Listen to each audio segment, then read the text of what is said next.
The sun was already kissing the horizon when Jake Mercer wiped the grease from his hands and locked up the small, weather-beaten auto shop that sat on the edge of Route 17. Life hadn't been kind lately, bills stacked high, his truck coughed more than it ran, and the ghost of a woman he once loved haunted every corner of his silence. He'd once dreamed of opening his own garage chain, but now he was lucky if he could keep the lights on. The air smelled like burnt oil and fading dreams. As he climbed into his dented Ford pickup, the sound of gravel crunching beneath his boots echoed the rhythm of his weary heart. He didn't know why he took the long way home that night, maybe just to let the engine hum drown out the noise of his thoughts. The road stretched empty for miles, bathed in the glow of a dying sunset that painted the sky in bittersweet colors of orange and blue.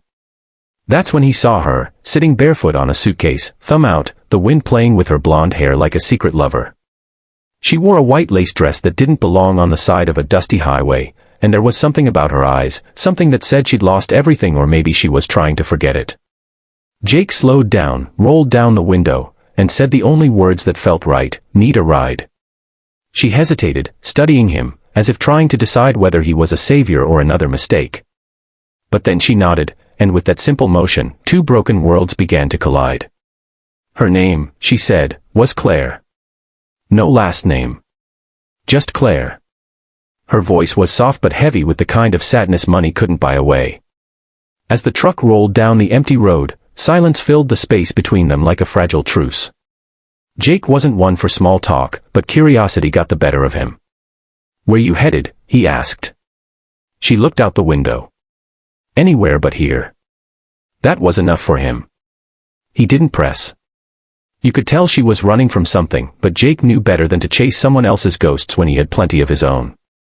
Still, there was something magnetic about her presence, something that felt like destiny had just sat in his passenger seat wearing perfume and pain. Miles passed, and slowly she began to talk, about how she used to live in a city that never slept, how she used to wake up to glass windows taller than her dreams, and how one morning she walked away from it all without telling anyone. She didn't say why, but her silence screamed louder than her words. Jake caught glimpses of her reflection in the window, her eyes glistening with tears she refused to let fall. He wanted to tell her that running doesn't fix anything, that you just trade one kind of loneliness for another, but he didn't. Instead, he shared stories of his own, how he once had a shot at a better life, a small racing team that could have put his name on the map until a bad deal and a worse friend took it all away. They were two souls caught between who they were and who they wanted to be. The truck rattled over the bridge into the next town as night began to swallow the last light of day. "You hungry?" he asked, pulling into a roadside diner glowing with neon blues. She smiled for the first time, and in that moment, Jake realized how beautiful brokenness could look under fluorescent light. Inside, over stale coffee and pie that tasted like nostalgia, they laughed for the first time. It was strange, how easy it was to talk to a stranger when you didn't expect them to stay. Claire said she used to have people waiting on her, limousines, champagne, and board meetings that smelled like money and lies. She told him she didn't miss any of it. "Money doesn't buy freedom," she said, staring into her cup. "Sometimes it builds the prettiest cage." Jake nodded, understanding more than she knew. He wanted to ask her name again, her real one, but something stopped him. Maybe he didn't want to know. Maybe he liked her better as the mystery that made his empty world feel alive again. When they walked back to the truck, the night air was cool, and the stars seemed closer than usual. They drove without destination, the road stretching endlessly like a second chance neither of them had asked for. Hours later, the truck broke down, because of course it did. Jake cursed under his breath, popped the hood, and laughed at the irony. "Mechanic without a working truck," he said. Claire laughed too, sitting on the hood beside him, her dress glowing softly under the moonlight. "Guess the universe wanted us to stop for a while," she whispered. They talked about dreams, the kind you bury, the kind you chase. She said she wanted to see the ocean, not from a yacht or a penthouse, but from the sand with her feet in the water and no one knowing her name. Jake told her about his father, who taught him how to fix engines but never how to fix himself. The night grew heavy with unspoken truths. He found himself looking at her and wondering what would happen if he kissed her, this runaway stranger with secrets in her eyes, but he didn't.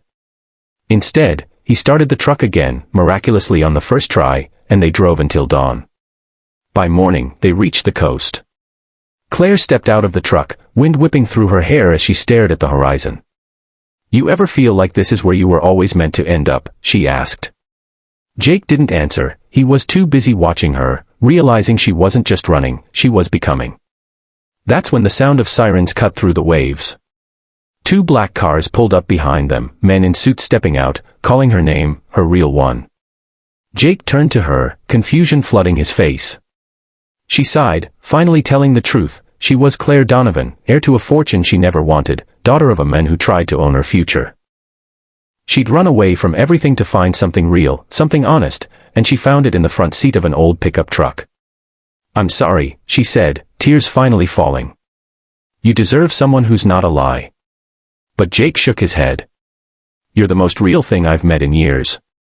The men approached, offering quiet apologies to Jake, saying she'd been missing for days.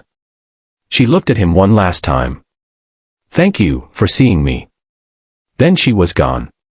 The cars disappeared down the road, leaving Jake alone with the echo of her laughter and the smell of sea salt in the air.